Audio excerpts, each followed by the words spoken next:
जय Jinendra. The Jain foundation के तहत शुरू हुई जैन शाला के 25वें अध्याय में आप सभी का स्वागत है। हमारा इस अध्याय में वंदितु सूत्र की शुरुआत हुई थी। लास्ट स्वाध्याय में हमने वंदितु सूत्र के 9 से लेकर 18 गाथा तक हमने स्वाध्याय किया। वंदितु सूत्र बेसिकली डेली जो प्रतिक्रमण हम करते हैं, दिवसीय प्रतिक्रमण और राह्य प्रतिक्रमण, उसमें अतिचार के स्वरूप में श्रावक और श्राविका को जो अतिचार लगते हैं उसके प्रायश्चित के लिए हम यूज करते हैं, जिसके लिए बोलते हैं जिस तरह आज पक्षी है, पाक्षिक है, 14 है, तो पक्षी प्रतिक्रमण होता है, उसमें अतिचार, जिसमें डिटेल में एक एक अतिचार के बारे में बताया है श्रावक के। ऐसे ही चौमासी प्रतिक्रमण में चौमासी अतिचार और सावंसरी प्रतिक्रमण में सावंसरिक अतिचार होते हैं। उसी तरह देवसीय प्रतिक्रमण दिवस के दौरान जो हमें पाप लगते हैं उनके प्रायश्चित के स्वरूप में, और रात के दौरान जो हमें अतिचार लगे उसके लिए राह्य प्रतिक्रमण हम वंदितु सूत्र बोलते हैं। पिछले स्वाध्याय में हमने सम्यक्त्व की जो पहचान निश्चय और व्यवहार दृष्टि से किस तरह होती है, उनके लक्षण के बारे में जाना। श्रावक के 5 अणुव्रत प्राणातिपात, मृषावात, अदत्तादान, मिथुन और परिग्रह, ये 5 अनुव्रत जो स्थूल से श्रावक को उसमें जो अतिचार लगते हैं उसके बारे में जाना। आज का स्वाध्याय शुरू करने के पहले हम 1 मिनट के लिए हमें ये ज्ञान परम पिता तीर्थंकर परमात्मा श्री महावीर परमात्मा को याद करते हैं। उनके पाठ परंपरा में आए गंधर्व भगवान गौतम स्वामी जी, सुधर्मा स्वामी जी और सलंग पाठ परंपरा में विद्यमान अनेक आचार्य भगवान, जिनके थ्रू हमें यह ज्ञान हमारे तक पहुंचा है, उन सभी को हम याद करेंगे। अज्ञान तिमिरंधानां ज्ञानंजन शलाकया नेत्रमुन्मीलितं येन तस्मै श्री गुरुवे नमः। तस्मै श्री गुरुवे नमः। तस्मै श्री गुरुवे नमः। मैं इनवाइट करना चाहूंगा दीप्ति बहन, जो कि सूरत से है और वो हमें इस स्वाध्याय की धारा में आगे बढ़ाए। प्रणाम दीप्ति बहन। प्रणाम। हमारा वंदिता सूत्र का अर्थ चल रहा है। पहली गाथा से एक बार हम रिपीट कर देंगे, लेकिन जब मैंने स्टार्ट किया तब एक बात बताना भूल गई कि हमारी वंदिता सूत्र की जो मुद्रा है वो कैसे रखनी है। सभी सूत्र हमारे योग मुद्रा में, जीन मुद्रा में या तो उत्तर सुत्ती मुद्रा में होते हैं, लेकिन वंदिता सूत्र की मुद्रा हमारी थोड़ी अलग सी है। तो वो मुद्रा हमारी कैसी होनी चाहिए, तो जैसे कोई शिकारी है और वो शिकार करने के लिए बैठता है, तब जो मुद्रा होती है वैसी हमारी मुद्रा होनी चाहिए। हमारा जमना राइट लेग हमारा तब खड़ा रहना चाहिए। जब हम चैत्यवंदन करते हैं तब लेफ्ट लेग होता है, क्योंकि वो विनय की मुद्रा है। और वंदिता सूत्र में हमारा राइट लेग क्यों होता है, क्योंकि जब हमें कोई साहस वाला काम करना है, किसी के साथ लड़ाई करनी है, किसी को हराना है, तब हमें पूरी हमारी शक्ति इकट्ठी करके करना है। तो ये मुद्रा वो है, जैसे कोई शिकारी शिकार के वक्त बैठता है, वो मुद्रा में हमें बैठना है। और जब हम खड़े होते हैं, वो गाथा आएगी तब मैं बताऊंगी। अब यहाँ हमने 17 गाथा हो गई है, हमारी 18 गाथा हो गई, तो वो सब पहले मैं ले लेती हूँ। तो पहली गाथा, जब भी हम कोई भी कार्य शुरू करते हैं तो पहले मंगलाचरण करते हैं, और ये तो हमारा सबसे बड़ा कार्य है, क्योंकि हमने पूरे 12 घंटे में जो पाप किया है वो सब पाप को हमें 48 मिनट में खत्म करना है। तो सबसे पहले मंगलाचरण करेंगे। तो पहली गाथा में हमने अरिहंत परमात्मा, सिद्ध परमात्मा और सर्व साधु भगवान को वंदन करके जो श्रावक के अतिचार है वो हमने जो लगाए है उसके प्रतिक्रमण की भावना व्यक्त की। दूसरी गाथा में हमने कौन से व्रत में हमने अतिचार लगाए, वो बात हुई कि ज्ञान के, दर्शन के और चारित्र के। तीसरी बात में हमने वो हमारा जो परिग्रह है 2 प्रकार के, वो सब बात हुई कि परिग्रह है बहुत ज्यादा हमें कर्मबंध करवाता है। चौथी गाथा में हम किस तरह कर्म बंद करते हैं, तो 5 इंद्रिया, राग द्वेष, वो सब बात हुई। 5वीं गाथा में हमने जब तक हमारा सम्यक दर्शन निर्मल नहीं होता तब तक हम पाप को पाप मानेंगे ही नहीं। तो यहाँ हमें सम्यक दर्शन कैसे निर्मल रखना है या तो लाना है। उसकी बात 5वीं गाथा में गई कि हमने मिथ्यात्व के साथ मिथ्यात्व के मंदिर में कैसे जाना नहीं, उधर खड़े रहना नहीं, वो सब। उसके बाद सम्यक दर्शन में हम जो अतिचार लगाते हैं वो बात हुई 5 अतिचार की, शंका, कंख, विगिच्छा, प्रशंसा और संतो। मिथ्यात्व के साथ की प्रशंसा करना और उसके साथ रहना, वो 5 बात हुई। इसके बाद हमने सबसे बड़ा विचार हमारे में और साधु भगवंत में हमें क्या फर्क है, हम बहुत ज्यादा पाप कहाँ करते हैं, तो वो बात हुई कि जब हम गैस आदि चालू करते हैं, रसोई बनाते हैं, तब ज्यादा पाप लगता है। इसके बाद 12 व्रत हमारे कौन से हैं, वो सब बात हुई। तो सबसे पहला वो 5 अनुव्रत, 3 पूर्ण व्रत और 4 शिक्षा व्रत की बात हुई। इसके बाद 9वीं गाथा में हमने हमारे 12 व्रत शुरू किए। तो पहला व्रत की बात हुई कि पहले व्रत में हमने क्या नियम नाद लिया है। यदि आप में से किसी ने भी 12 व्रत न लिए हो या तो एक भी व्रत न लिया हो, तो श्रावक का कर्तव्य है नियम में आना।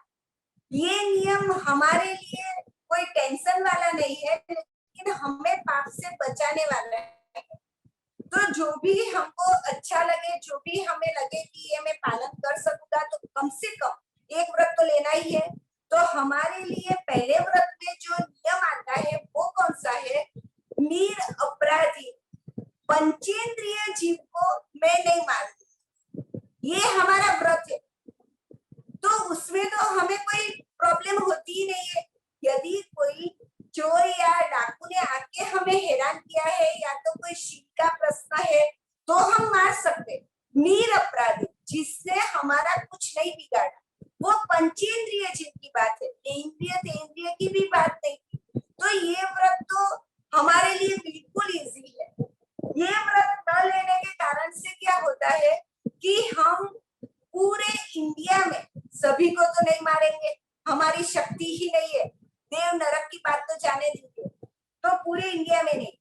फिर मैं सूरत में रहती हूँ, तो पूरे गुजरात तो नहीं, पूरे सूरत वाले को भी नहीं मार सकूंगी, पूरे हमारे जो बिल्डिंग है उसको भी नहीं मार सकूंगी। लेकिन हम व्रत नहीं लेते तो पूरे भरत के तो नहीं, ऐरावत, महावीर, सभी की मारने की अनुमोदना का पाप तो हमारा चालू ही रहता है। क्योंकि करेली भंते में भी हमने देखा था, तू भी हम टीवी है, क्योंकि हमारे लिए मन वचन काया तो है, लेकिन करूंगी नहीं और कराऊंगी नहीं, अनुमोदना का पाप तो मुझे चालू ही है। तो हमें ये कम से कम ले लेना चाहिए कि नीर अपराधी पंचेंद्रिय जीव की हत्या में नहीं करो, ये पहले ही हमारा नियम आता है। 9वीं गाथा में वो बात हुई। अब हम जो ये नियम लेते हैं फिर भी हमें कुछ अतिचार लगता है, वो बात आती है। तो वो भी 5 है पहले व्रत का भी, वह बद्न, छविच्छे, अई भारे और भक्त पाण उच्छे, ये 5 हमारे अतिचार हुए। इसके बाद हमारे दूसरे व्रत की बात आती है। तो हम बड़े 5 जो झूठ है वो नहीं बोलेंगे, जो हमारी बात आ गई हमारा नियम में वो आता है। और उसमें हम जो अतिचार लगाते हैं वो ये है सहसा, रहस्य, दारे, मोसु ऐसे और कुडले, ये 5 अतिचार है। और आप देख लेना बुक में। तीसरा हमारा व्रत है कि हम अदत्ता दान, यानी जो हमारी चीज नहीं है उससे हम नहीं लेंगे। तो उसमें हमारे नियम क्या है श्रावक के व्रत में कि जिसे लोग चोरी बोलते हैं, जो बड़ी चोरी है, यानी डाका डालना, बैंक लूटना, वो सब हम नहीं करेंगे। तो वो भी इजी है, तो वो व्रत भी हम ले सकते हैं। और उसमें जो 5 अतिचार है तो वो ये है तेना, हड़प्पोगे, तप्पड़ी रुवे, विरुद्ध गमणे और कुडले है कुडमान। इसके बाद चौथे व्रत की बात आती है, तो उसमें भी स्वधारा में ये गाथा है, उसमें ये है कि पर स्त्री या पर पुरुष का तो हमेशा के लिए त्याग है, और उसका जो 5 अतिचार है, तो अपरिगृहीता गमन, इत्वर परिगृहीता गमन, अपरिगय इतर, अणंग विवाह और तिब्ब अनुराग, ये 5 उसके अतिचार थे। इसके बाद 5वां व्रत आया था कि हमें परिग्रह नक्की करना है।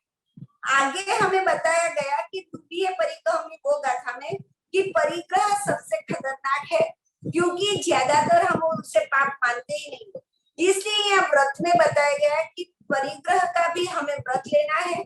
9 प्रकार की जो चीजें है उसका हमें परिमाण नक्की करना है, यानी कि प्रमाण नक्की करना है। तो वो 9 क्या थी? धन, धान्य, क्षेत्र, हित, वस्तु, रूप, सुवर्ण, उभय, विपद और चतुष्पद, ये 9 का हमें प्रमाण नक्की करना है। यहाँ तक हमारा 5 अतिचार, 5 व्रत हुए। अब छठा व्रत यानी गुण व्रत में हम अब जा रहे हैं। पहले ये 5 अनुव्रत इसलिए बताया कि एक बार आप सब रुक जाओ, यहाँ नियम लेके रुक जाओ। अब गुण व्रत क्या करेगा कि ये गुण व्रत लेने से जो 5 हमारा अनुव्रत है वो पालन करने में हमें बहुत मजा आएगा, और हम वो व्रत का पालन बहुत अच्छी तरह कर सकेंगे। तो सबसे पहला गुण व्रत, और वैसे देखे तो छठा व्रत, 12 व्रत में से छठा और गुण व्रत पहला है, जिसका नाम है दिशा का परिमाण नक्की करना। तो ये गाथा है गमनस्व परिमाण, यानी गमन की दिशा प्रमाण नक्की करना। तो गमनस्व परिमाणे दिशासु उद्धम अह्य तिर्यंच, हमारे यहाँ वैसे 10 दिशा मानी जाती है। 4 दिशा, जो 4 दिशा हमारी होती है, और 4 भी दिशा, और ऊपर और नीचे टोटल 10 दिशा हमारी होती है। लेकिन यहाँ 3 में ही 10 दिशा का समावेश कर दिया है। उद्धम यानी ऊपर, अहे यानी नीचे, और तिर्यम, तिर्यम यानी तिरछा, तिरछा यानी पूरी 4 दिशा और 4 दिशा, वहां का हमें नक्की करना है। तो ये दिशा नक्की करने से क्या होता है कि अभी तो हम सूरत छोड़ के, या तो आप जो भी गांव में है वो गांव छोड़ के भी अभी इस समय में तो हम जा नहीं सकते, लेकिन हमने दिशा नक्की नहीं की है कि मैं इतनी दिशा से बाहर नहीं, या तो ऊर्ध्व में हमारा हाईएस्ट विमान प्लेन जहां तक जाता है वहां तक की हम चाहे तो दिशा नक्की कर सकते हैं, पूरी जिंदगी का लेना है। क्यों? तो उससे ऊपर भी जीव हिंसा आदि तो होती है, तो वो पाप हमें नहीं लगता। हम हाईएस्ट जो प्लेन की ऊंचाई है वहां तक ऊपर नक्की कर दे। अब नीचे तो हमें कोई समुद्र वगैरह में जाना नहीं है, फिर भी नीचे भी हम ज्यादा जितना रखना है वो रख ले, तो नीचे भी जो जीव होगा उसको भी हमें मारने की या तो गिलामड़ा पहुंचाने की हमें पाप नहीं लगता।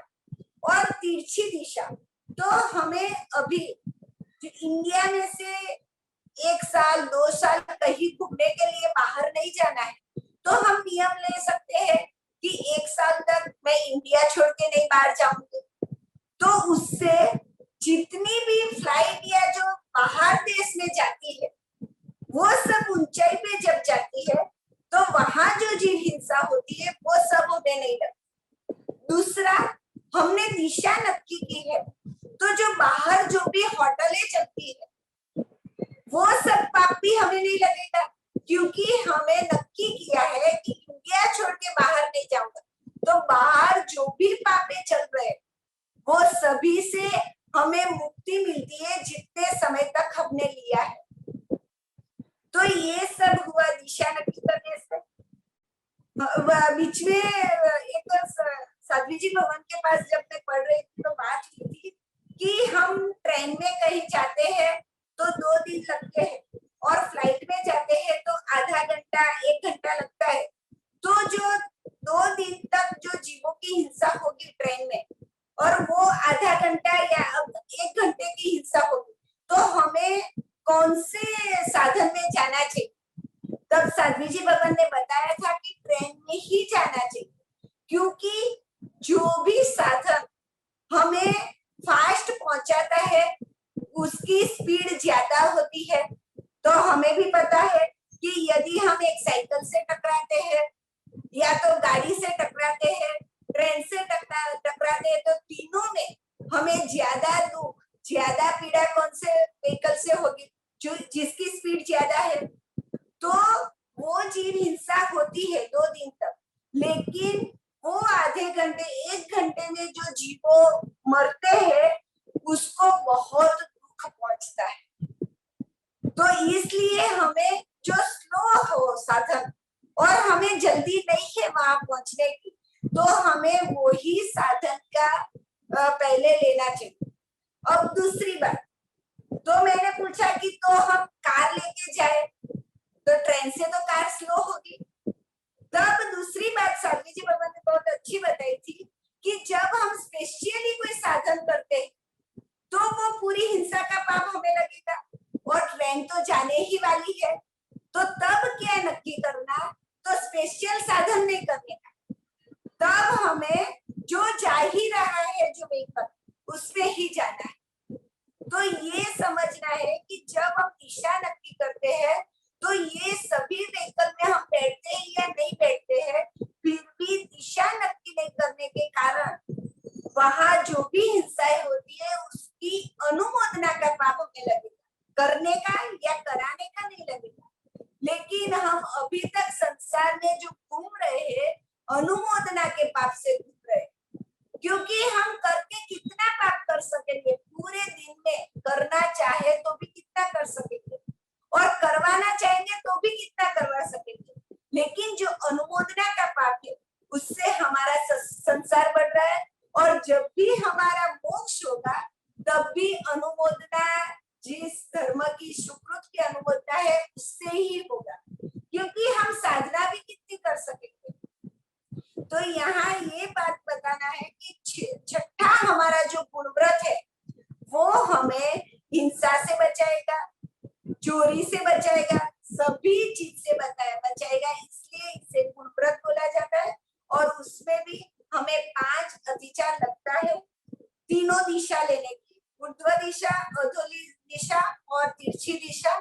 उसमें हमने जो नक्की किया उससे ज्यादा गए हो या तो भूल जाने से हम एक दिशा की जगह दूसरी दिशा में ज्यादा जाते हैं।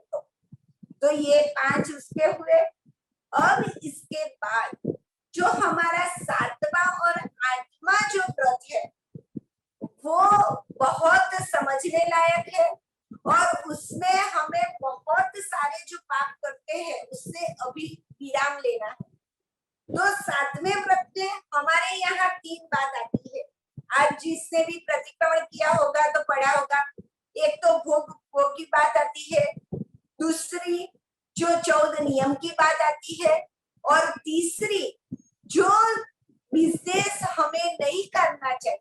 श्रावक को जो 15 बिजनेस की ना बोली है वो सब बातें इसमें आती है। तो यहाँ हम 7वीं व्रत की गाथा लेंगे, मत्सम नियम मत्सम नियम। तो उसमें पहले तो ये देख ले कि भोग और उपभोग दोनों में क्या फर्क है। तो जो चीज एक बार उपयोग में आती है उसे भोग बोला जाता है और जो चीज बारंबार उपयोग में आती है उसे उपभोग बोला जाता है। जैसे हमने एक रोटी खाई तो वो रोटी भोग है, हम जब दूसरी रोटी लेंगे वो खाएंगे, जो खाई हुई है वो नहीं खाएंगे। लेकिन हमारे जो कपड़े हैं, गहने हैं, पत्नी है, पति है, वो सब उपभोग की बात है। तो जो चीज बारंबार हमारे उपयोग में आती है उसे उपभोग बोला जाता है। तो यहाँ बताया है कि मंजम्मीय मनसम्मीय, तो जो मांस मदिरा है वो भोग में आएगा। तो फिर उपभोग में क्या है, तो पुष्पेय, फलेय, गंधमल्लेय यानी पुष्प, फल या तो जो सुगंधी वस्तुएं है वो सब उपभोग में आती है। हमारा अभी देखे, अभी हमारा जो वर्तमान काल में हम जो जी रहे हैं, तो ज्यादा कर्म हमें कौन सा अभी है, तो भोगांतराय कर्म, उपभोगांतराय कर्म हमारे अभी बहुत ज्यादा चल रहा है।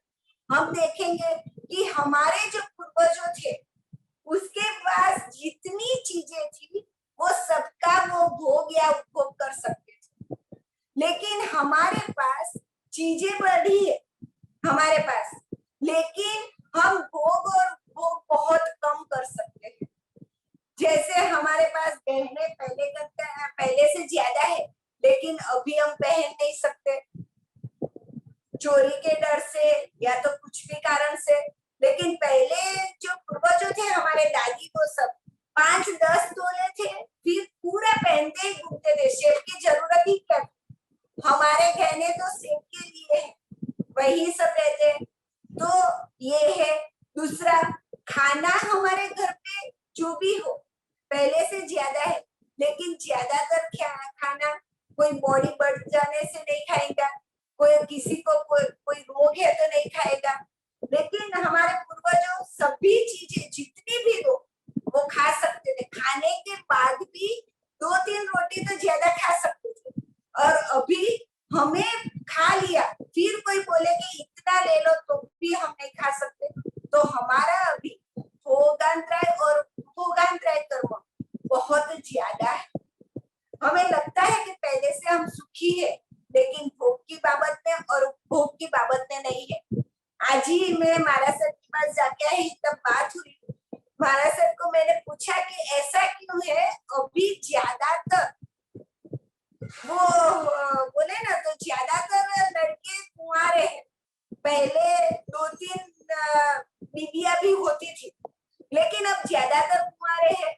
और दूसरा, जिसका सेटिंग हो गया वो भी चलेगा कि नहीं फिक्स है नहीं है। तो ये कर्म, ये अंतराय कर्म क्यों सबको एक साथ में आ गए।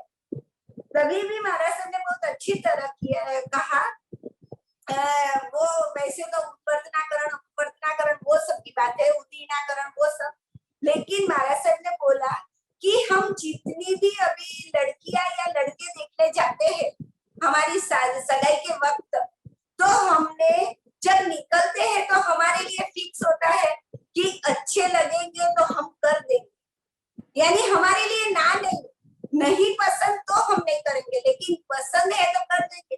यानी हमारा वो जो एक पति या एक पत्नी का जो हमारा था वो वही कंप्लीट हो गया, शादी हो या न हो, क्योंकि हम आयुष्य के सिवा सभी कर्म अगले भोग में ले जा सकते हैं। तो ये भी एक कर्म है कि मुझे भोग की या उपभोग की कितनी चीजें मिलेंगी। तो हमने 10 लड़की या लड़के देख लिए, तो हमारे जो बैलेंस में थे शायद 20 लड़के होंगे, तो 10 तो वैसे ही चले गए देखने से ही, क्योंकि जाते वक्त हमने नक्की किया था कि मैं करूंगी या नहीं भी करूंगी। हमने ये तो नक्की नहीं किया था कि नहीं करना, बस ऐसे टाइम पास के लिए जा रहे हैं। तो ये सब होने के कारण हमारी वो सब उदीर्णा हो जाती है। उदीर्णा यानी वो हमें यूज में आए या ना आए, लेकिन हम जब भी वो सब ले लेते हैं यानी देख लेते हैं तो भी हमारा चला जाता है। दूसरी बात बताई कि अभी हमारे वहां एक घर में हम रहते, लेकिन हमारे पास पैसे हैं तो हम 1-2 घर लेके रख देते हैं। तो उसमें भी क्या होगा कि हमारी बैलेंस में 10 घर है और हमने ये 4-5 ले लिया, तो रहेंगे एक में, लेकिन हमारा 4 घर वैसे ही चला गया, क्योंकि हमारे नसीब में हमने लिया तो भोगा वो ही हो जाता है। बहुत अच्छी तरह क्लियर किया था, आज क्लियर किया पूरा महाराज सर ने कि ये सब होने के कारण अभी ये सब हो रहा है। तो हमें हमारी जरूरत से ज्यादा नहीं रखना है, क्योंकि यहाँ से मरने के बाद जहां भी जाएंगे वहां हमें घर भी चाहिए, कपड़े भी चाहिए, गहने भी चाहिए, पैसे भी चाहिए। तो वो सब अभी बैलेंस में रखना है। तो कैसे? वो हमारे नाम से हमें लेना नहीं है, या तो हमारे जरूरत से ज्यादा नहीं लेना। वो आगे आएगा कि जब हम जरूरत से ज्यादा लेते हैं तो क्या आगे ही बनते में आएगा। तो ये भोग और उपभोग की बातें हमें अच्छी तरह से भुगतना है। तो हमें बहुत कम हमारे घर पे चीजें या व्यक्ति वो सब रखना है। फिर ये भी बात हुई तो महाराज ने बोला ये सब ज्ञानी जाने, लेकिन ये सब होने का कारण जो लॉजिक पूरा देखते हैं तो ऐसा होता है। तो वो बात हुई कि स्वजन, अभी जो रोग है उसमें क्यों हमारे स्वजन भी चले जाते हैं, हमारे पास नहीं रहते हमारे तब भी महाराज ने बहुत अच्छी तरह क्लियर किया कि पहले जो भी थे तो सभी हम संबंधी के साथ संबंध रखते थे, लेकिन हमारा पर्सनली किसी के साथ बहुत गाढ़ संबंध नहीं था। पूरे गांव में एक सरीखा संबंध था, यानी मैत्री भाव था। लेकिन अब क्या है, तो हमारे फ्रेंड्स अलग है और हमें इच्छा भी क्या है कि मेरा ग्रुप बड़ा। तो हमने जब वो ग्रुप बढ़ा दिया तो हमारे स्वजन में से उतनी व्यक्ति कम हो गए। ये सब बहुत समझने वाली बात है। वैसे तो वो कम पड़ी वो सब जब करेंगे तो खुलेगा, लेकिन ये समझने वाली बात कि जब हम स्वजन बढ़ाते हैं, कि हमारा परिचय वाले बढ़ाते हैं, तो भी हमारे में से कम होता है। तो ये सब भोग और उपभोग की बात। हमने व्यक्ति बढ़ाए, पैसे बढ़ाए, गहने बढ़ाए, घर बढ़ाया, या यहाँ तक कपड़े बढ़ाते हैं तो भी हम में से कम होता है। कपड़े की बात में बताऊं तो अशाता वेदनी है, यानी हमें कोई ना कोई बीमारियां आना, तो हम जब जल जाते हैं वो भी अशाता है। जब हमें कैंसर होता है वो भी अशाता है। जब हमें किडनी की कोई तकलीफ होती है वो भी अशाता है। तो देखिए तीनों में हमें अलग अलग चीज की कमी होगी। हम पूरे शरीर में जल गए हैं तो हम कपड़े नहीं पहन सकते, तो अशाता है। हम खा सकते हैं, पी सकते हैं, लेकिन कपड़े नहीं पहन सकते। क्यों? हमारे नसीब बोलो, कर्म बोलो, जो भी है उसमें से कपड़े खत्म हो गए। हमारे 100 कपड़े हमारी बैलेंस में थे और हमने खरीद के रख लिए, तो वो बैलेंस पूरी हो गई। हम पहनते हैं तभी हमारा कर्म खत्म होता है, वो मत समझना। हम जब खरीदते हैं तब भी हमारा वो कर्म खत्म हो जाता है, पुण्य कर्म। और जब हमें किडनी की तकलीफ है तो लिक्विड बंद हो जाता है, तो ऐसा कैसा? कपड़े पहन सकते हैं, फूड खा सकते हैं, लेकिन लिक्विड बंद हो गया। तो हमने जब भी हमारी जरूरत नहीं थी तब भी हमने ज्यादा पानी पी लिया कि कहीं बाहर जाना है 2 ग्लास पानी पी लो, फिर पानी मिलेगा ही नहीं। और हमारे साधु साथी जी भगवान को देखना है कि वो जब भी पानी पीते हैं ना, छोटे वो जो बोलते हैं उसमें पात्री में उसमें ही लेते। तब मैंने साधु जी भगवान को पूछा था पहले, बहुत टाइम पहले, कि तो इतने में क्या होता है, इतना पानी में? तब साधु जी भगवान ने बोला था कि हमारा गला सूखता है, शरीर को पानी की जरूरत है लेकिन इतनी नहीं है, लेकिन गला सूखता है। तो जब हम पानी पीते हैं तो गला बराबर हो जाता है। तो जो ज्यादा पानी है वो एक पात्री से ज्यादा है, वो हमारे पुण्य में से कम होता है, जब भी जरूरत नहीं है। कोई कोई बार ऐसा आता है, अभी मैंगो की सीजन है तो रोटियां हमारी बढ़ जाती है जिसकी जरूरत नहीं है। हर रोज हम 3 रोटी खाते हैं और मैंगो की सीजन में 4-5, पंजाबी सब्जी में 4-5, तो वो जो ऊपर वाली 2 रोटी है वो हमारी बेच जाती है और हमारे नसीब में से वो कम हो जाती है। इसलिए हमारा गुणोदरी करते, जब हमारे धर्म के साथ ये सब हम देखेंगे ना, तो बहुत अच्छा लॉजिक है कि हमें भोग और उपभोग में कितना ध्यान रख के हमारे लिए 14 नियम बनाए हैं, हमारे लिए त्याग बताया है, हमारा जो तप के जो 12 भेद है वो बताए हैं, कि हमें कभी भी हमारी जो जरूरियात हो उसमें कमी न आए, इसलिए ज्ञानी भगवंतों ने ये सब पूरा बताया है। तो ये सब बात हुई भोग और उपभोग की। हमारी 20वीं कथा, उसमें हमने जो भी अधिचार लगाए हैं उसकी बात है। अब इसके बाद भोग और उपभोग में पहले खाने की बात लेते हैं। तो हमें कौन सी चीज नहीं खानी चाहिए। तो 21वीं गाथा में बताया है सच्चित परिबद्धे वाला। तो सच्चित आहार का हमें त्याग नहीं करना है, अरे त्याग करना है, सचित नहीं लेना। तो उसमें क्या है कि जब भी हम सचित कोई भी चीज खाते हैं, एप्पल हो, कोई भी फ्रूट्स हो, तो वो खाने के लिए हमारे जो दांत है उसे प्रेशर देना पड़ेगा। और जब हम 48 मिनट्स रखते हैं एप्पल को, फिर खाते हैं, तो हमारे दांत को इतना प्रेशर नहीं देना पड़ता। तो और फिर देखना, जब हम सचित खाते हैं तो हमारे मुंह में से आवाज आती है, और जब हम अचित होने के बाद खाते हैं तो मुंह में से आवाज नहीं आती। तो जब हमारे दांत को प्रेशर करना पड़ता है, तब हमारी आत्मा निर्ध्वंस होती है। निर्ध्वंस यानी जिसके अंदर वो संवेदना बोलते हैं वो नहीं रहते, और वो हमारा संस्कार आगे जाते जब हम हिंसक बनेंगे पशु, क्योंकि यहाँ से मरने के बाद कहाँ जाएंगे वो तो हमें भी पता नहीं, और कोई हिंसक योनि में चले गए तो वहां भी हम चूहे आदि को हिंसा से यानी क्रूरता से मारेंगे। यहाँ जो संस्कार हमारे हैं सचित चीज खाने का, वो संस्कार हमें अगली तिर्यन योनि में इतनी हिंसक प्रवृत्तियां कराएंगे जिसके कारण हमारी बहुत सारी दुर्गति हो। तो इसलिए सचित चीज को नहीं खाना है। वो वध में हमें बात हो गई थी कि वो जो आम है उसे सुधार के हम रखना, फिर 48 मिनट्स के बाद हमें मिक्सचर करना।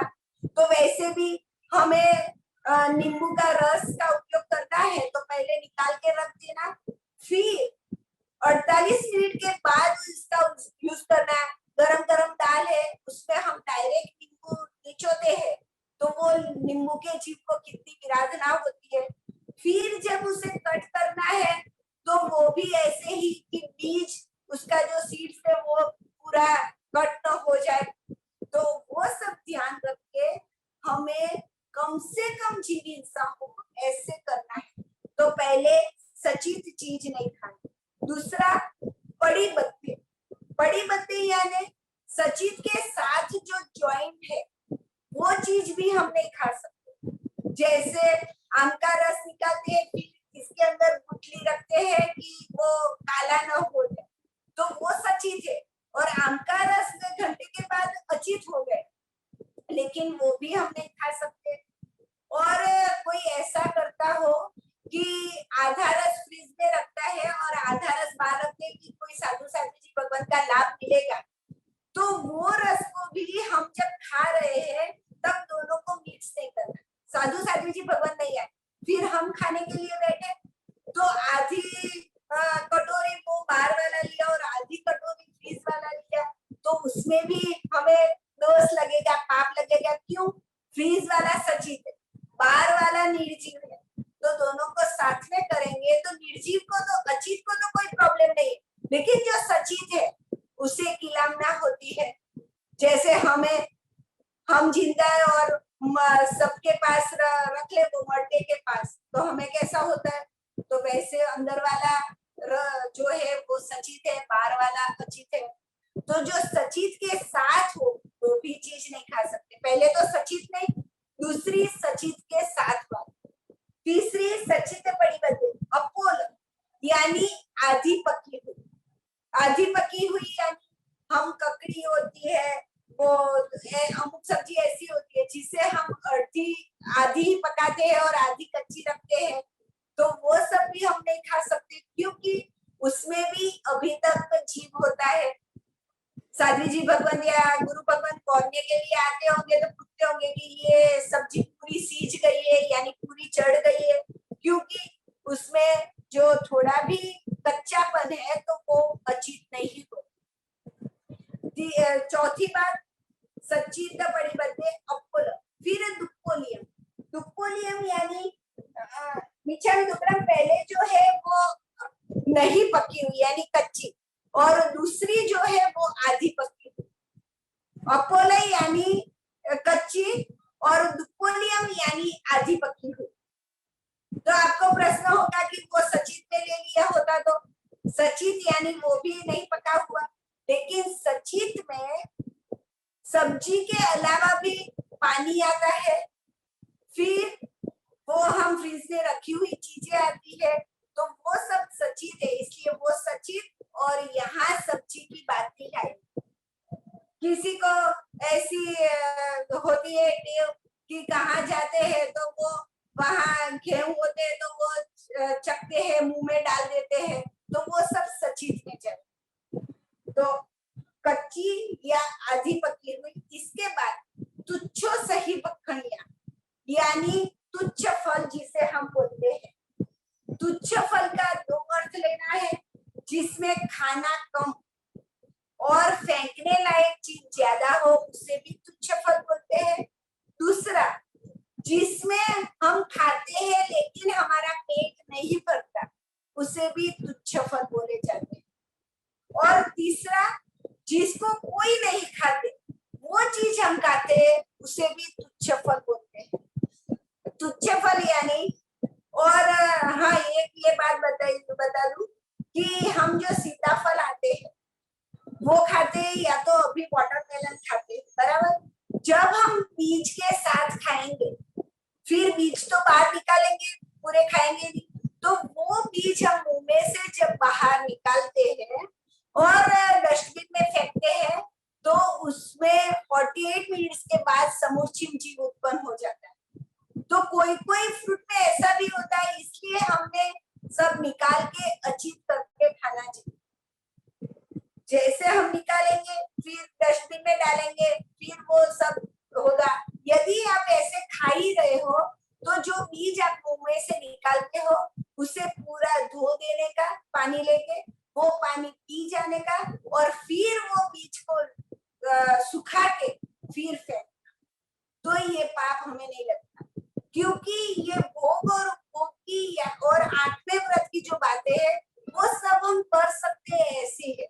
उसमें हम वैसे ही बोलते हैं ना कि फालतू के कर्म बंद करते हैं। या तो हमें बीज निकाल देना है, या तो वो धो के पानी पी लेना है और बीज को सुखा के फिर डालना है। उसमें 5-10 मिनट लगती है, ज्यादा टाइम नहीं होता, और फिर तो प्रैक्टिस हो जाती है तो इतना टाइम भी नहीं लगता। तो ये सब करना है।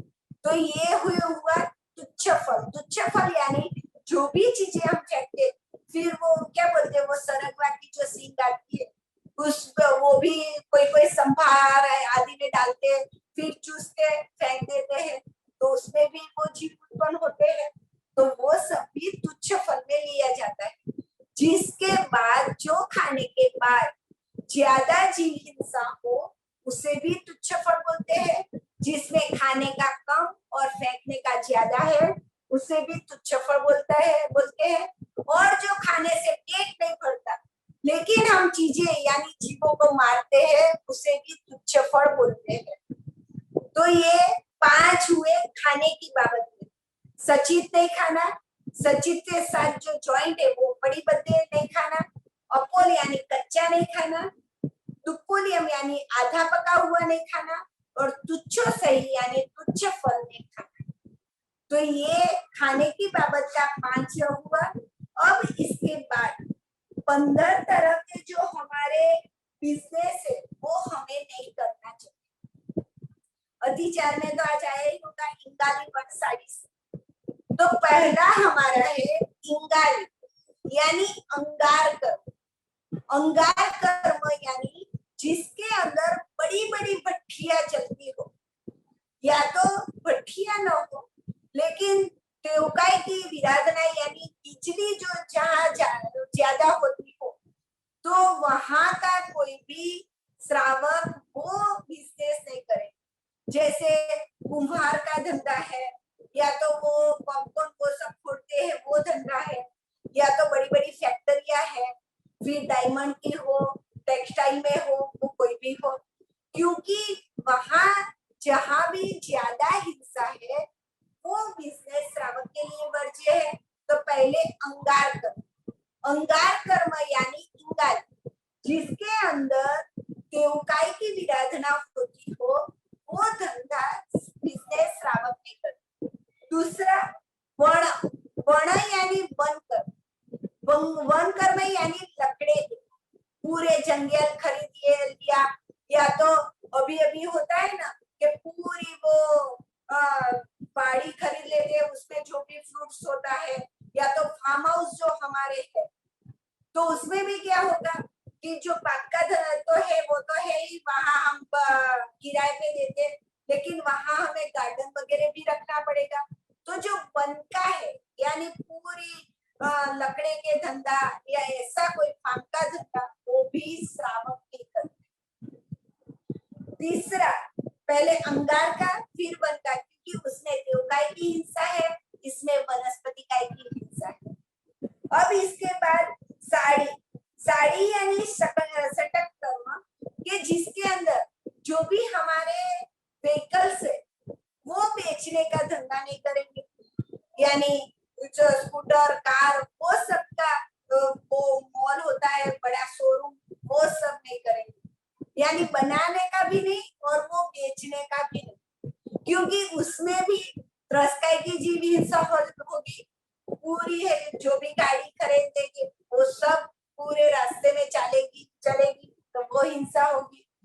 और हमारा जो भी पेट्रोल वगैरह आता है उसके सामने यहाँ से हम मांस वो सब करते हैं तो वो चलाने के लिए भी हिंसा होगी।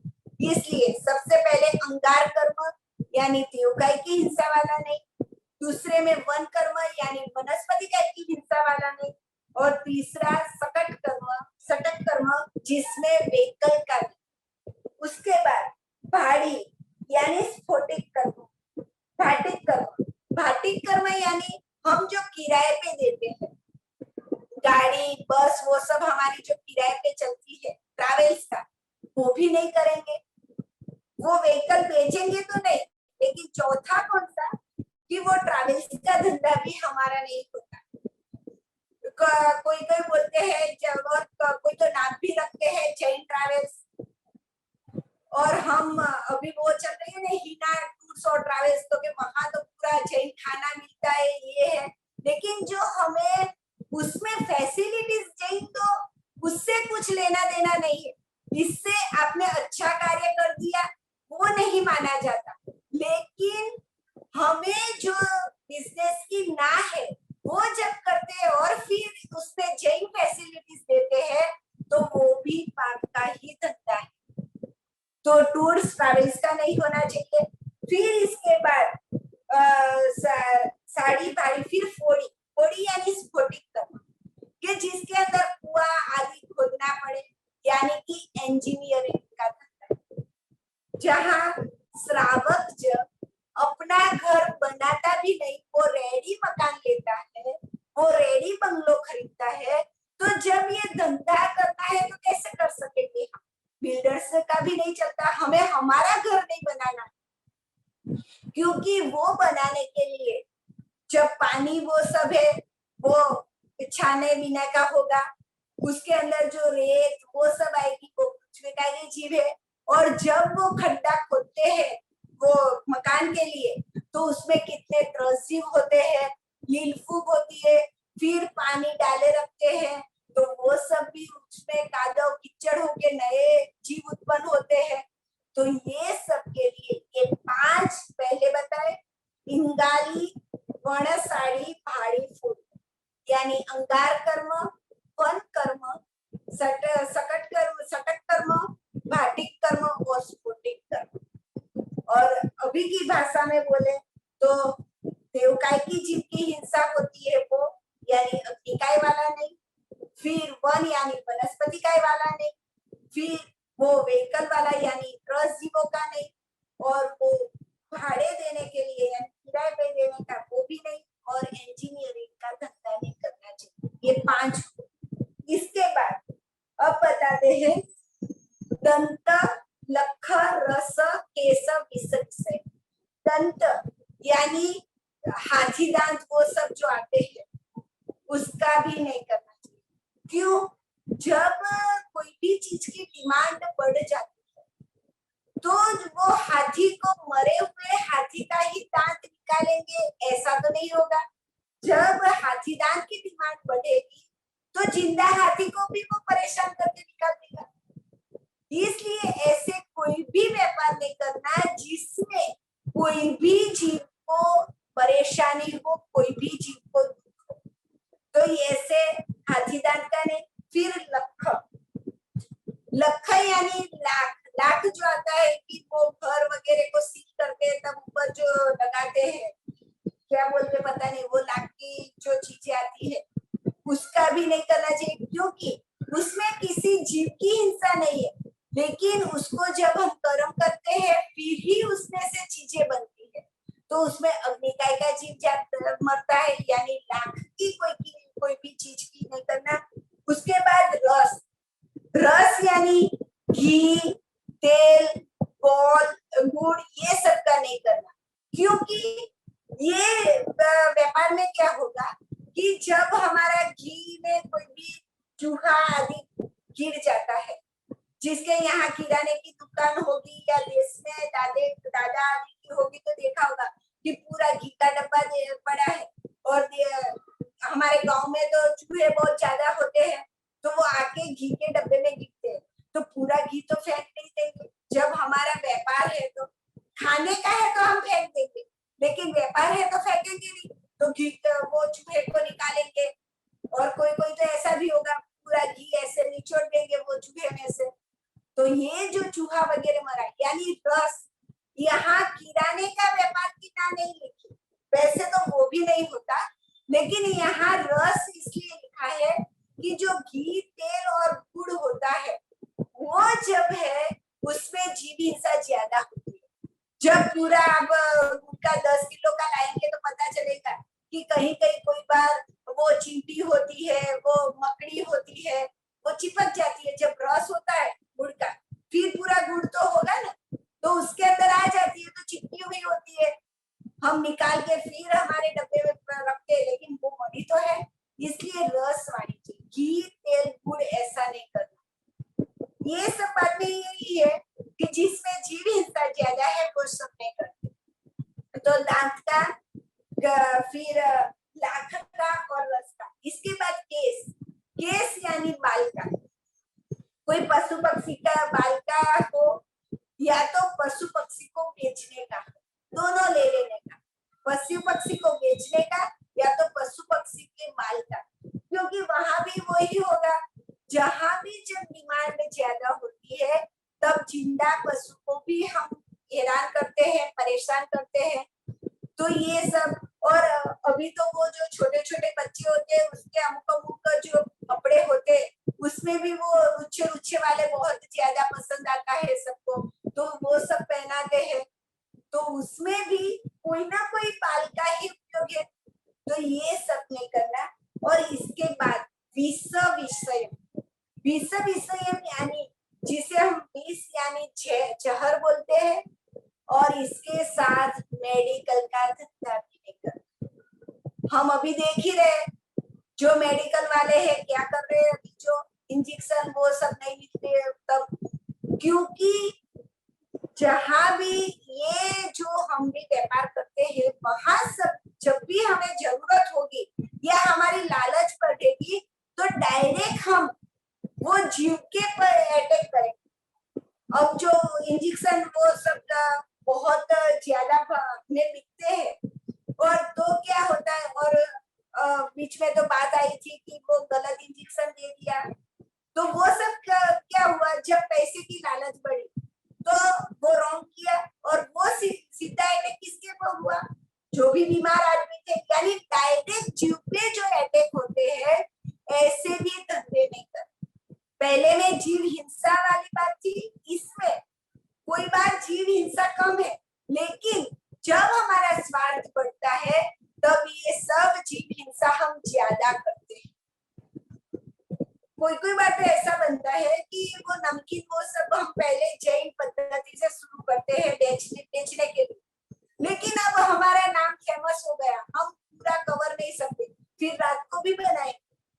जहां भी हमें कमाने की लालच आएगी तभी हम कुछ भी कर सकते हैं। तो इसलिए यहाँ ये सब का नाम है। पहले में तो जीव हिंसा है ही, दूसरे में हमारा स्वार्थ बढ़ेगा तो भी हम जीव हिंसा करेंगे, इसलिए इसका भी नाम है। 10 हो गए। फिर से एक बार बोल दूं, गाथा के शब्द बोलती हूँ।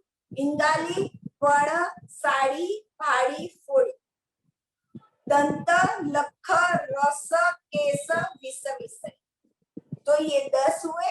अब इसके बाकी वाले हम बाद में लेंगे। 23वीं गाथा है, कोई भी प्रश्न हो तो पहले ले लेते।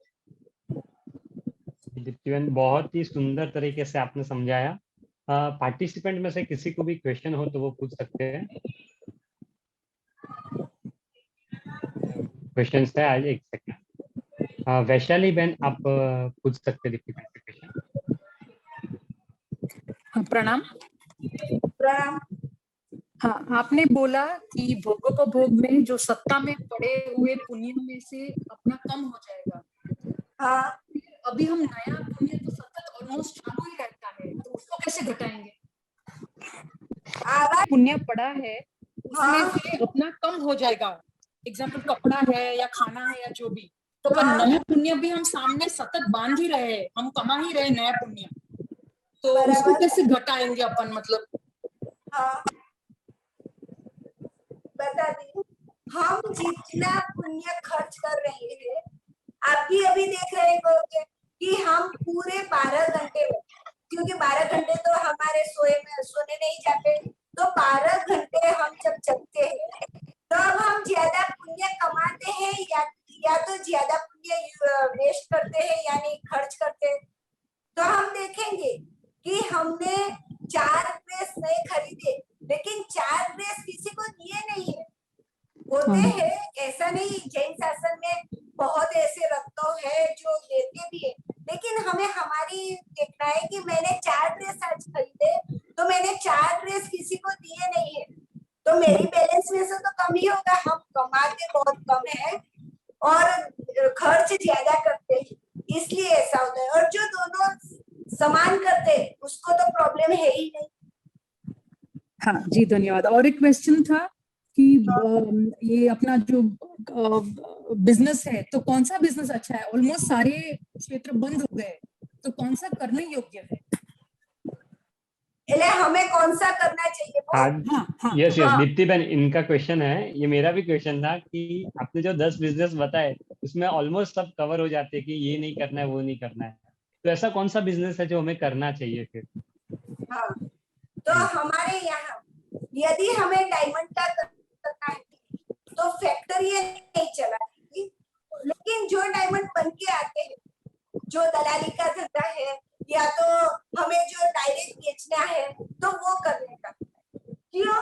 तो यदि हम जो डायमंड अभी बने नहीं है, जिसे कच्चा बोलते हैं, कच्चा माल, तो वो हम लेके हमारे पॉकेट में रखेंगे या तो पर्स में रखेंगे, तो हम जब चलते हैं तो भी वो डायमंड हिलते हैं, हिलेगा तो सही पैकेट में। तो वो दोनों में अभी जीव है, तो दो जीव जब एक दूसरे से टकराते हैं तो भी उसे दुख होता है, और जब हमने बना हुआ डायमंड लेके गए तो वहां तो जीव है ही नहीं, तो टकराएगी भी नहीं, तो और कभी कभी टकराएगी तो भी वो नहीं होगी। तो इसलिए हमें जो भी रेडी है, यानी जो कपड़े बने हुए रेडी है, वो शोरूम रखना है। डायमंड की फैक्ट्री नहीं, लेकिन रेडी है वो करना है। फिर हमारे यहाँ जो पहले जो पेटियां चलती थी, जो सराफी पेड़ी बोलते थे, जो ब्याज का धंधा, ब्याज यानी लीगल ही लेना है। जो अभी जो चल रहा है वो नहीं, 5%, 6%, जैसे आए जरूरत वाले वैसे नहीं, लीगल। तो वो भी हमारा ही धंधा था, हमारे पहले पूर्वजों को सब तो कर रहे थे। तो ये सब देखना है कि जिसमें बहुत कम पाप हो वैसा करना, लेकिन जो डायरेक्ट जीव वाला है वो तो नहीं करना। मैं तो लेडीजों को भी वही बताती हूँ कि अगर आपके पास पैसे है और आपको बोला गया है कि नया तू गहना खरीद ले, तो भी आपको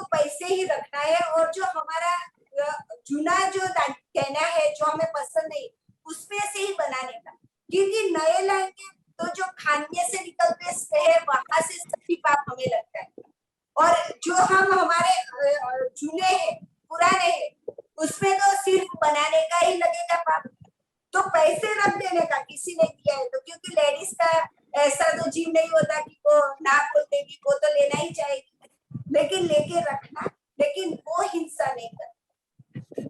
जब हम श्रावक बने हैं, जैन धर्म मिला है हमें, तो कम से कम जीव हिंसा से हमारा पूरा जीवन व्यतीत करना है, हम जी। चाहे जितने भी सारे पैसे वाले हो जाए। एक क्वेश्चन और दिलीप भाई से है। दिलीप भाई आपसे एक क्वेश्चन करें। जी प्रणाम दिलीप भाई, आप पूछ सकते हो। પ્રણામ. આપે જે લીંબુના રસનું કીધું તો લીંબુનો રસ કાઢવા માટે અચિત કરવા માટે લીંબુનો રસ કાઢી અને 48 મિનિટ પછી વાપરવો કે લીંબુના બે કટકા કરી અને પછી જ્યારે 48 મિનિટ પછી રસ કાઢવો? हम तो अंदर से बीज काढ़ी दिए, बीज निकाल देंगे तो फिर चलता है, लेकिन हमें तो रस काढ़ के ही रखना है, क्योंकि जो हमारे यहाँ 5 में जीव माना गया है, जीविचार में फल फूल छल्ली कट्टा, यानी छाल में भी जीव है, काष्ठ में भी जीव है, फल में भी है और फूल में भी है, इसलिए निकाल के रख। Thank you. जी बीना बहन का एक क्वेश्चन है। जी बीना बहन।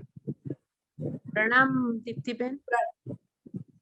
तो ये आपने बताया कि 3 रोटी के खाने के बदले 5 रोटी खाएंगे, तो 2 कप आप कैसे ज्यादा लगेगा? अभी अपन को भूख है और हम खा रहे हैं।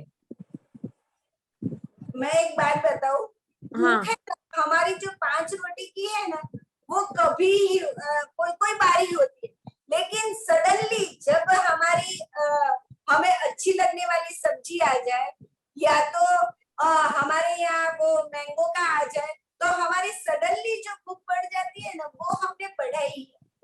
ऐसे नहीं, कभी अपन ने नाश्ता स्किप किया होगा या कुछ होगा, या एकादशी करने बैठे हैं तो अपन ऐसा सोचते ना एकादशी किया करेंगे तो थोड़ा ज्यादा ही खाते हैं, मतलब हाँ, यही हुआ ना, हमने ज्यादा खाया, हमारी भूख नहीं है, हम क्यों ज्यादा खाते हैं कि शाम को भूख न लगे? एकादशी की बात तो नहीं है, जब हम चौकियार करते हैं ना, हाँ, तो कोई बार तो शाम को भूख ही नहीं लगती, वो सियारे में, ठंडी के सीजन में, लेकिन हम पूरा दबा के खाते हैं कि पूरी रात लंबी होगी, हमें भूख लगेगी, तो वो सब हमारे में से खत्म होता है, पुण्य में से, क्योंकि इसलिए हमारे यहाँ उनोद्री व्रत बताए। ऐसा तो नहीं है कि एकादशी में उनोद्री नहीं करने का, आप 2 टाइम का तो नहीं खाते। क्यों उनोद्री है? क्योंकि हम जब भी खाते हैं तभी हमें कम ही खाना है। और एक है वो टमाटर भी बहुबीज है और दाडम भी बहुबीज है, तो फिर अपन मतलब अपन बैंगन तो खाते नहीं है, लेकिन बैंगन में भी बहुबीज है, तो अपन बच्चों को समझाते हैं ना, जब भी वो पूछते हैं कि वो भी बहुबीज है और ये भी बहुबीज है, तो वो क्यों खाते हैं और ये क्यों नहीं खाते? पहली बात तो ये है कि आपने जो तीनों चीज बताई ना, हाँ। वो बहुबीज एक भी नहीं है। बहुबीज यानी ज्यादा बीज, वो व्याख्या नहीं है। अच्छा। बहुबीज यानी दोनों बीज जो है वो साथ में चिपक के हो, बीच में कोई भी पड़ न हो। जैसे कि हम जो अंजीर खाते, अंजीर को क्या हिंदी में बोलते पता नहीं, अंजीर है, उसमें देखना वो बीज के बीच कुछ नहीं होता, और जो दाडम है उसमें तो बीज अंदर है, पूरा ऊपर तो वो उसका मावा है, इसलिए ये बहुबीज है ही नहीं। जो आपने 3 चीजें बोली ना, वो बहुबीज नहीं है। अच्छा है। बहुबीज यानी ज्यादा बीज नहीं। बहुत सारे को ये गलत फहमी, ज्यादा बीज नहीं, जो बीज 2 बीज के बीच कुछ भी ना हो उसे बहुबीज कहते हैं। अच्छा। और जो व्यंजन है वो बहुबीज नहीं है, लेकिन वो तामसी है, वो कन्मूल भी नहीं है। लेकिन हमारे यहाँ 3 प्रकार के जो भोजन होते हैं ना, तामसी, राजसिक और सात्विक, तो तामसी भोजन की नाक होती है, इसलिए टमाटर भी बहुत सारी जगह पे तामसी में होते हैं, इसलिए नहीं खाते, और बैंगन तो तामसी है इसलिए करते, हमारे यहाँ नहीं खाया जाता। धन्यवाद। एक और क्वेश्चन है दीप्ति बहन। प्रियंका बहन ने एक क्वेश्चन किया है। हेलो, प्रणाम। आप जैसे आज ही प्रतिक्रमण के तो उसी में ही जो उपभोग परिभोग में है तो भुट्टे फलियां ऐसे भी बोल आता है। तो जो भुट्टे हैं तो वो कैसे भुट्टे का उसका उसके अंदर लेना अतिचार में, और जो सिका हुआ भुट्टा है जैसे अपन सेक के जो खाते हैं तो वो भी क्या अपक्वाहार में आएगा? हाँ એટલે આ મકાઈ ને हाँ मकई। हाँ हाँ तो वो जो बेबी कॉर्न आता है बराबर, बेबी कॉर्न तो हमें चलता ही नहीं। हाँ हमारे यहाँ कोई भी सब्जियां पहले जो जब वो कोमल होती है तभी वो सब अनंतकाय ही होती है। हमारी वनस्पतिकाएं चीनी चाय में आप पढ़ेंगे तो पहले सब वनस्पतिकाएं अनंतकाय ही है, बाद में जो प्रत्येक है वो प्रत्येक बनती है और जो अनंतकाय है वो अनंतकाय है। तो जो बेबी कॉर्न है वो तो हमें चलता ही नहीं, और जो वो कच्चा है वो पूरा हम जब खाएंगे ना तो वो उसका जो दाना दाना हम खा लेंगे, फिर तो फेंकना पड़ेगा। तो वो सबको पूरा निकाल के हम बॉईल कर देते हैं तो चलता है, लेकिन सेका हुआ वो जो होता है वो इसलिए नहीं चलता कि इसमें कोई कच्चा भी रह जाता है। वैसे पाप नहीं है, लेकिन कौन सा कच्चा रह जाएगा वो हमें पता नहीं चलेगा, इसलिए।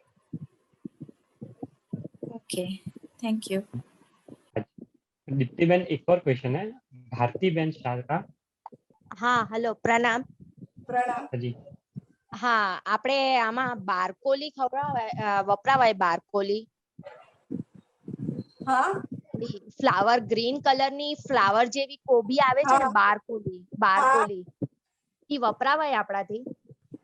ના, हमारे यहाँ है ना, अरे આપણે ત્યાં છે ને આ हाँ। અતિજમક આવે છે ખબર, અજાણ્યા ફળ, यानी हाँ। हमारे देश की जो आइटम नहीं है हाँ अभी हाँ हमारे देश में वो पकती है उगती है वो नहीं लेने का, लेकिन जो ओके। हमारे देश की आइटम नहीं है उसे हाँ। हमें नहीं यूज करना चाहिए। और वो तो चलती, क्योंकि वैसे भी वो फ्लावर तो हमें चलता ही नहीं है। नहीं चलता है, वही मैं बोली फ्लावर की जैसा दिखता है ना, इसके लिए मैं यूज तो नहीं कर रही हूँ, लेकिन नहीं, मेरे को वो भी क्वेश्चन नहीं चलता। हाँ हाँ हाँ वही क्वेश्चन था ना, इसके लिए थैंक यू। हाँ। प्रणाम, शाता में जो आज के पूरे सेशन में बहुत ही क्वेश्चन भी बहुत सारे थे और बहुत आनंद आया। दीप्ति बहन बहुत ही सुंदर तरीके से आपने अनुव्रत के बारे में समझाया, और बिजनेस रिलेटेड जो बातें थी वो भी बहुत सुंदर थी। कौन से करने चाहिए, क्यों करने नहीं चाहिए, कौन से करने चाहिए, कौन से नहीं करने चाहिए, क्यों नहीं करने चाहिए, बहुत ही सुंदर तरीके से आपने बताया। हाँ, हमारा कंटिन्यू चलेगा आगे ये अपना पोर्शन, वंदित सूत्र आगे कंटिन्यू करेंगे। तब तक के लिए किसी को ज्वाइन होना हो ग्रुप में, हमारा एक ग्रुप भी चल रहा है जिसके माध्यम से हम क्वेश्चन आंसर करते हैं। एवरी वेडनेसडे को हम लोग इस पूरे सेशन के दौरान जो भी प्रश्न उत्तर है रिवीजन के रूप में हम भेजते हैं। ग्रुप में आप जुड़ सकते हो, आपके फ्रेंड्स, फैमिली और कल्याण मित्रों में आप ये ज्वाइन करवा सकते हो। आज का सेशन हम यहाँ समाप्त करने के पहले सर्वजीव सुखी था, सर्वजीव कल्याण था, और कोई भी जीव हमारा वैरी नहीं है, सबके प्रति मैत्री भाव के लिए हम प्रार्थना करेंगे। शिवमस्तु सर्व जगत परहित निरता भवन्तु भूतगणा दोषां प्रयान्तु नाश सर्वत्र सुखी भवन्तु लोका अणुपरमाणु शिव बनी जाओ आखा विश्वनु मंगल थाओ सर्वे जीवो मोक्षे जाओ अरहम मैया अमर तपो हामेमि सब जीवे तवे जीवा खमन्तु मे मिट्टी में सब भूएषु वैरम मज्जन किणहि। प्रणाम।